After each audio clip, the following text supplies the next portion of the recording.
Halo, assalamualaikum warahmatullahi wabarakatuh. Jumpa lagi ya teman-teman. Kita sharing-sharing mengenai burung murai batu saja, sharing sesuai pengalaman ya teman-teman. Kita sharing yang teman-teman sudah lewatin boleh ya di-share ke kita lewat kolom komentar agar teman-teman yang lain juga bisa mendapatkan ilmunya dari pengalaman kita. Karena setiap manusia atau setiap orang atau setiap kita, saya, kalian semua itu adalah guru terbaik. Kita memiliki kelebihan yang orang lain tidak miliki, yakni pengalaman ya. Yang kita lalui belum tentu orang lain lalui, yang orang lalui belum tentu kita lalui. Makanya kita belajar bersama.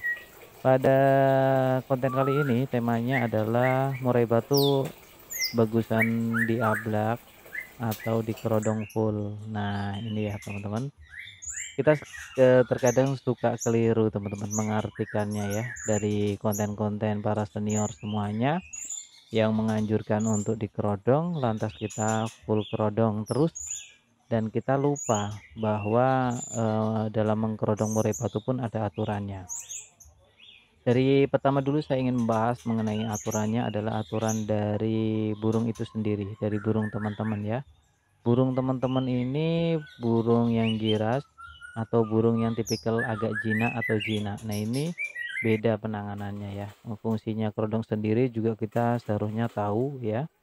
Salah satunya adalah untuk ya melindungi burung ya, intinya memberi kenyamanan pada burung murai batu kita.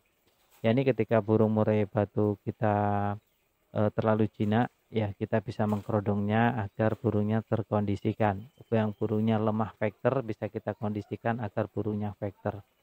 Tapi kita juga perlu ingat teman-teman, tidak semua burung bagus dikerodong dan tidak semua burung bagus diablak.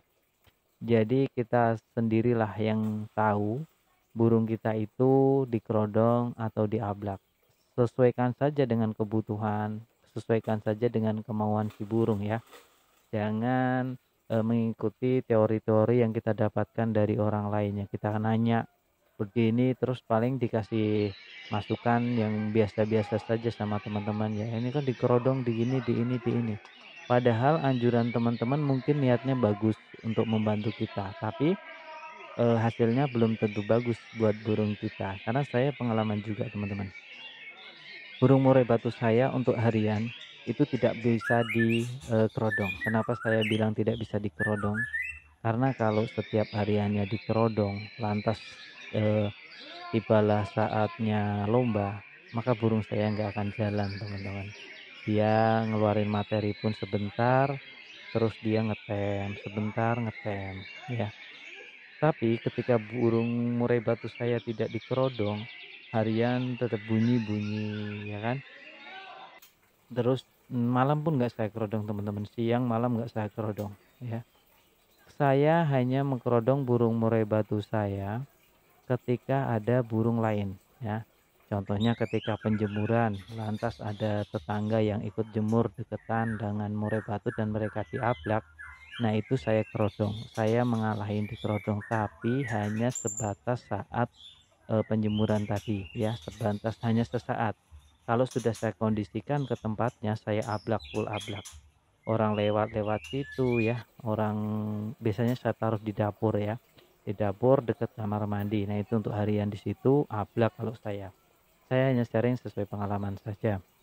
Jadi ketika diablak di hari H lomba beda hasilnya ya, teman-teman.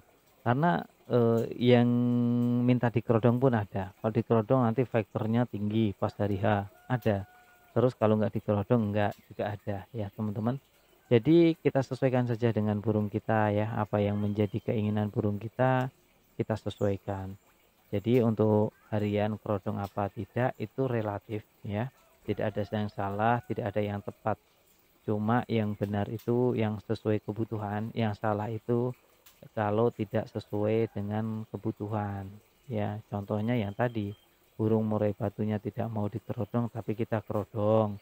Burung murai batunya mau dikerodong tapi kita ablak. Nah, ini akan menjadi masalah nanti kita mencari settingannya pun tidak akan ketemu kalau burungnya saja dari kerodongnya saja sudah nggak cocok ya atau nggak nyaman. Jadi nggak harus hanya di settingan saat kita mencari top perform burung itu, tapi juga dari perawatan harian. Banyak banget ya, mulai dari asupan nutrisi ya tadi makanan pokok harian, terus dari kebersihan kandang, terus dari cara dia mandi seminggu berapa kali itu kita juga harus mencarinya, benar-benar tahu. Terus dari sistem kerodongnya, terus penempatan burungnya saat di rumah ya kan, mau dikerodong atau diablak itu juga sangat berpengaruh sekali.